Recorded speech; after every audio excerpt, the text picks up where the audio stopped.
Despite the revolution causing major setbacks, Iran has made considerable progress with nuclear developments in recent years, and construction of several facilities underway. Iran invited the IAEA to inspect all their nuclear facilities, with them reporting that all activities observed were consistent with peaceful use of atomic energy.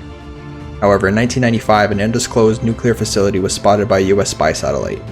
When questioned, Iran repeatedly denied its existence until the satellite images were released to the public, but Iran still refused to let the IAEA inspectors go anywhere near the site.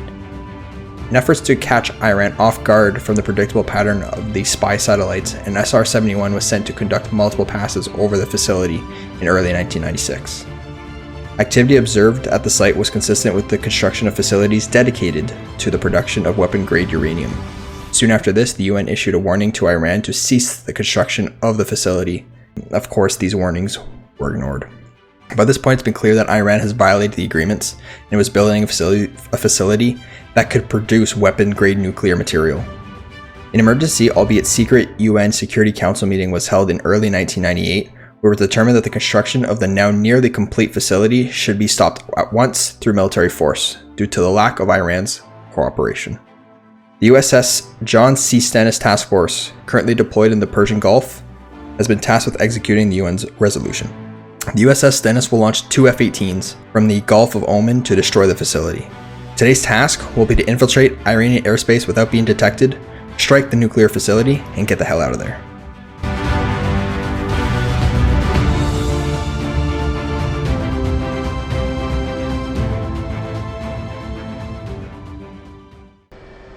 Putting tension on.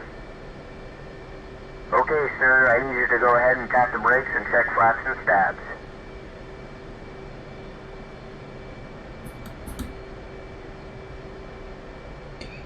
Alright, flaps look good. Let's just take a look at stabilizer. We need to check our weight. Let's do about 17 degrees. That's good. 21 miles. Final bearing 346. Check-in button 15. Very slick waypoint 1. Sequence them. Everything else looks good. This is all wonky. They have it in day mode. Let's just switch it to night. That's better. Helmet mounted display on. Let's add a little bit of power. I think we're ready to go. Let's get this mission on the road.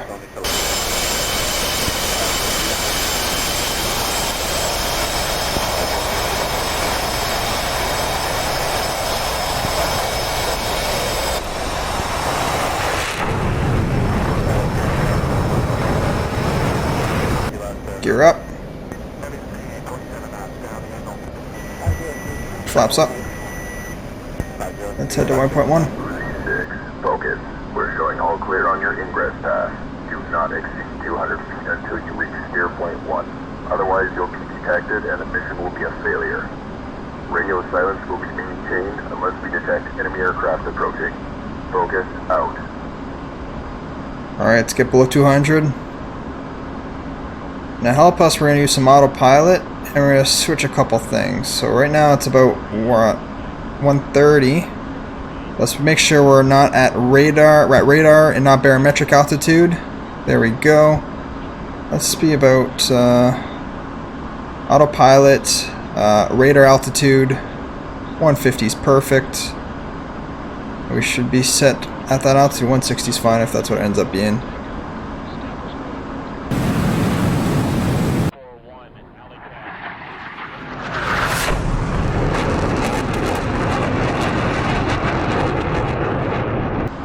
Right on.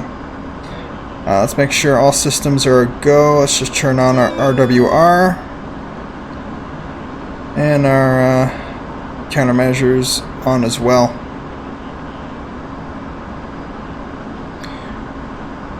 We're going to bomb some factories with some Maverick and cluster bombs. So let's just get all set up here. Maverick needs 3 minutes of warming up time, so we'll just start that now so it's all out of the way. In the meantime, let's set up our cluster bombs mode CCIP and fuse VT.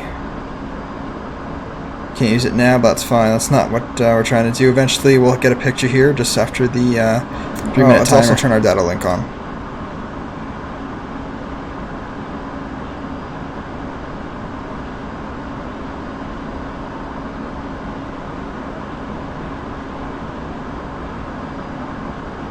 And now we'll see that we have some help with us. There he is. He's high. He's not following the 200 feet rule. Might get us in trouble.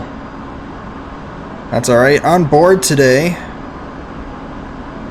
we have fuel, 2 cluster bombs, 1 Maverick, 2 Maverick, 1 Sidewinder, 2 Sidewinder, 1 AIM-7, 2 AIM-7, and of course our trusty gun.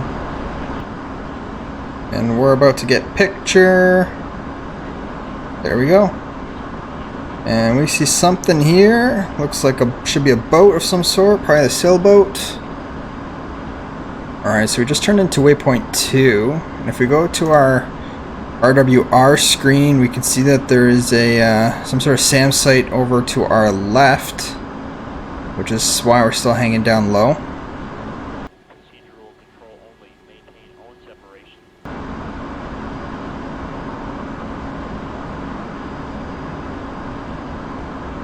Ooh, we gotta watch those power lines. So might mean let's avoid these ones too.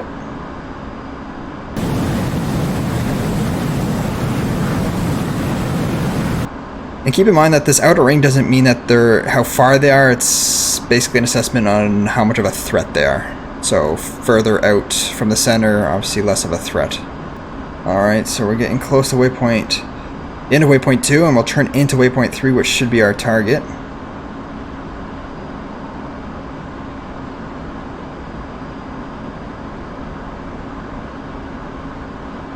We'll want to gain a bit more altitude to avoid any AAA enemy targets. Let's go ahead, switch to waypoint 3 and Yank and Bank.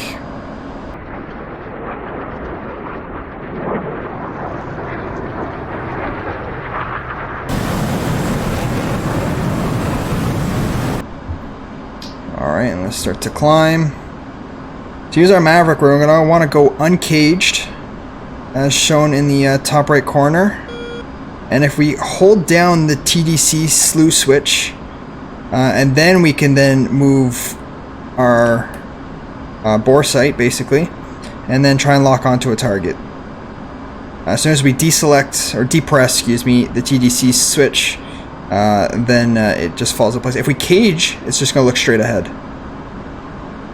We'll go back to uncaged, it's now centered, and then we'll have to, hopefully just above this ridge, we'll find our target here. I see something in the distance.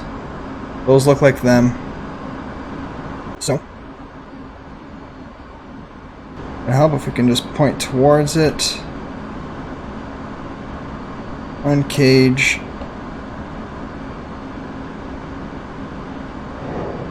One away.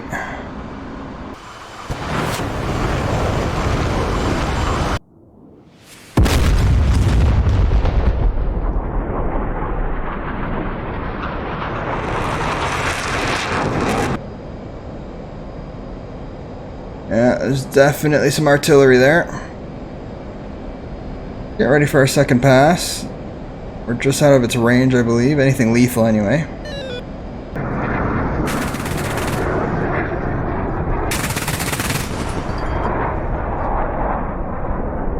Alright, let's get ready with our second pass for the Maverick, for the factory on the right.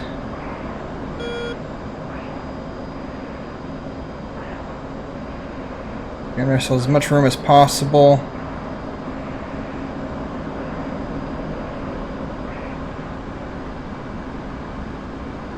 Alright, let's go uncaged.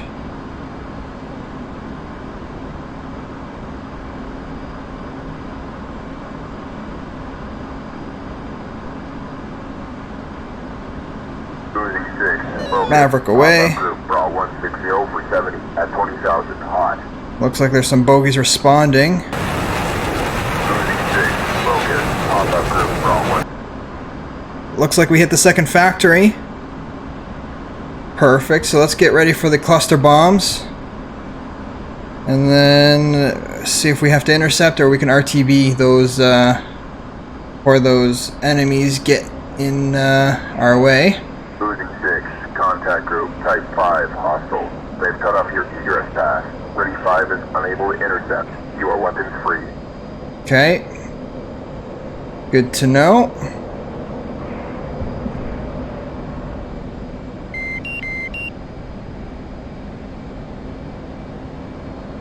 Okay, let's dive.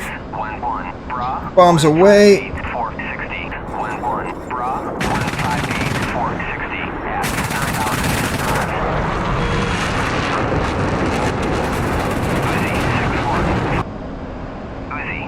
It was short. Upon reviewing the footage, I realized that a ground munition actually struck the shell upon release, causing interference with the travel path of the cluster bomb and making it fall short. May have also saved me since it was pretty quick after release. There's also an admin building back there that we can try and hit as well. We've hit it where it really hurts, where their production is. And where obviously they've invested most of their money, so that was the priority.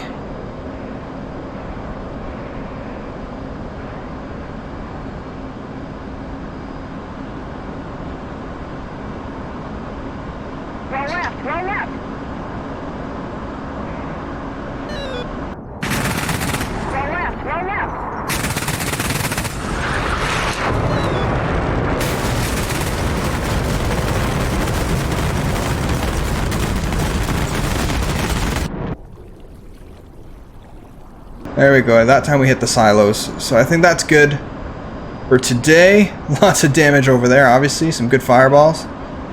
So we can start thinking about heading back to waypoint 4, which should be the base. We can select the TAC in a second, but in the meantime, let's just... Oh yeah, look at the damage done over there.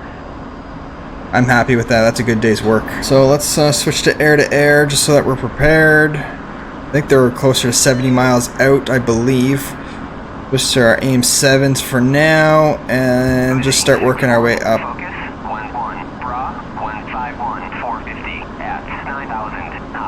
Alright, AWACS says they're at 9,000 feet of altitude, heading 151, coming towards us. See how our display is kind of faded? It's because we were in night mode. Now with the sun shining a bit brighter, we can switch to day, and that makes one hell of a difference. There we go.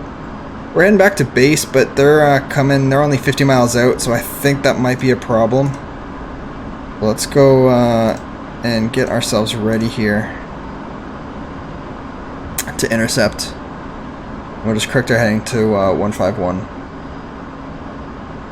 and try and gain a bit more altitude.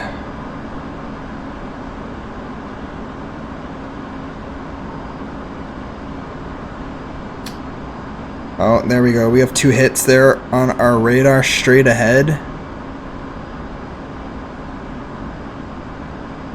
IFF is recognizing them as hostile, so that is our enemy. You never know, it could have been our AWACS. We have to maintain radar lock the entire journey of the missile. It uses our onboard radar system to track the enemy. Closing in on 30 miles. Where is our wingman?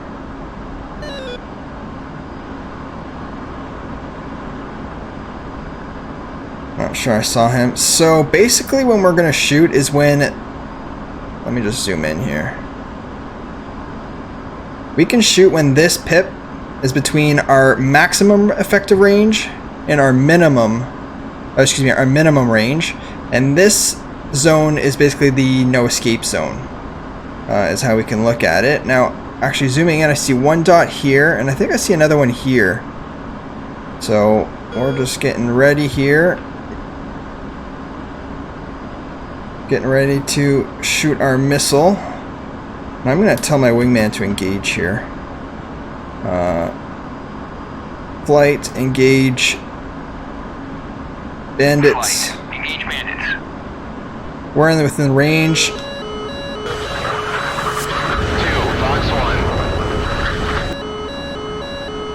And I'm going to go defensive here. Uzi 6-1, focus. I'll try to maintain radar lock. 14948 at 8,000 knots. Uzi 6-1, focus. 1-1, bra. 18442 at 8,000 knots. Don't think we hit him, so I'm going to switch to Fox 2.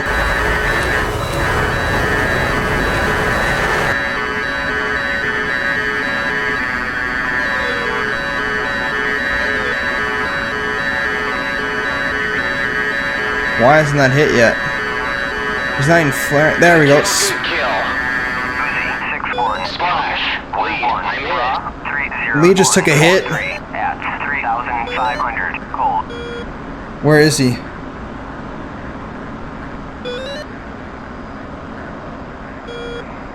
Uzi 6, focus. Picture clean. Your egress path is clear. No.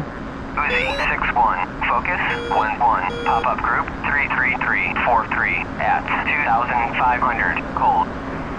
Is there still someone? It's not clear. It kind of sounded like we were good. But AWACS just picked up something. I don't know if it's just debris. I don't see anything on data link on our SA page down here. We were told good work. I think he hit someone. That's just the sun.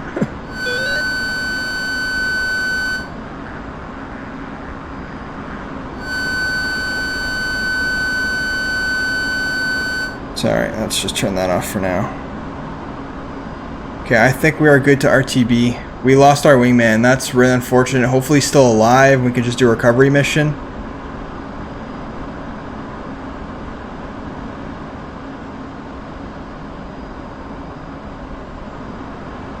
Can you imagine the men and women that actually do this in real life? And if this was a real life scenario, have to fly all the way back home knowing that you just lost your wingman? Like, that's so devastating. Especially on a, like, I'm not gonna say especially in the Navy. Of course, any scenario it's pretty bad, but you know, you're probably on the ship with them 24/7 for months on end. It's quite unfortunate. It's really, really sad. We can jump out of air-to-air mode. Master arm switch back off. And how are we doing for fuel? We have 7,000 pounds. We should be alright. I'm just going to keep my RWR on. We see some SAMs popping up, but they seem to be don't seem to be threats. So let's punch in the TAC in. So hitting hotkey K pops up the kneeboard, and so we know TAC gonna be 55 X-ray. So TAC in already selected for X-ray, 55, enter. And let's just switch now from our SA page to our HSI. Select TAC in. If we zoom out, we should see it. Oh, did I not turn TAC in on? There we go. There. Now it shows up. That's where we're gonna be heading shortly.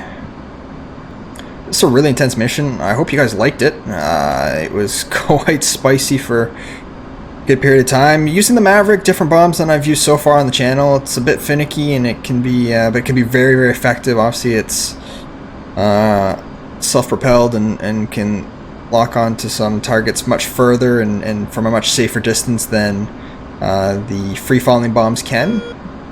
There's time and places for both, but this was obviously really, really cool to do something different. Cluster bombs, again,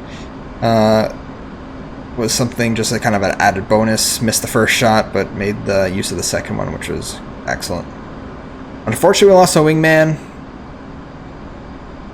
Glad it wasn't us, but it's very unfortunate. Hopefully there will be a recovery mission and they will be okay. But all we can do now is make sure we get home safe. If you've liked this flight and got any value, please consider subscribing and liking this video. Liking it will hopefully push it out to more users. My goal is 1,000 subscribers this year to qualify for monetization, and then I can upgrade my software, get some better graphics, better quality content for you guys. And I'm very, very excited. Soon there will be our F-15E Strike Eagle from Razbam, and I think that'll be really cool. It looks very similar to the F-18 in the sense that it can do air-to-ground, air-to-air. It's not carrier-based, but it's a very, very capable aircraft. And actually, cockpit kind of looks very similar, so hopefully I don't find myself too lost in that one, in that cockpit, and be something new to learn for everybody. But looking very much forward to it. Alright, so we're just closing in about 15 miles away from the carrier. You can actually see it out there in the distance. It's this ship right here. And we were told, I think, final bearing should be 171. That might change a little bit since the ship is moving forward, but we know it won't be exactly straight ahead, so I'm just going to take it to the right and then turn in towards the end. We're about to call in, see them at 10. We're going to correct left, start correcting left, find our center line, walk correct speed.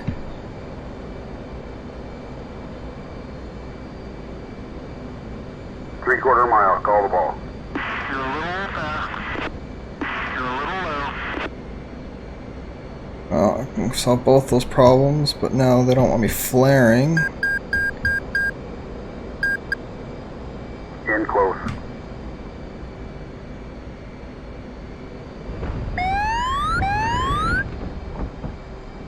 Alright. Fourth wire, that's alright. We made it. Wasn't the best landing, but we made it. Welcome aboard. Thank you, sir. Alright, let's get ready to taxi and wrap this mission up. Thanks a lot for joining me on today's mission, on today's flight. I hope you guys liked it. My name was Yankee. I'll catch you guys on the next flight.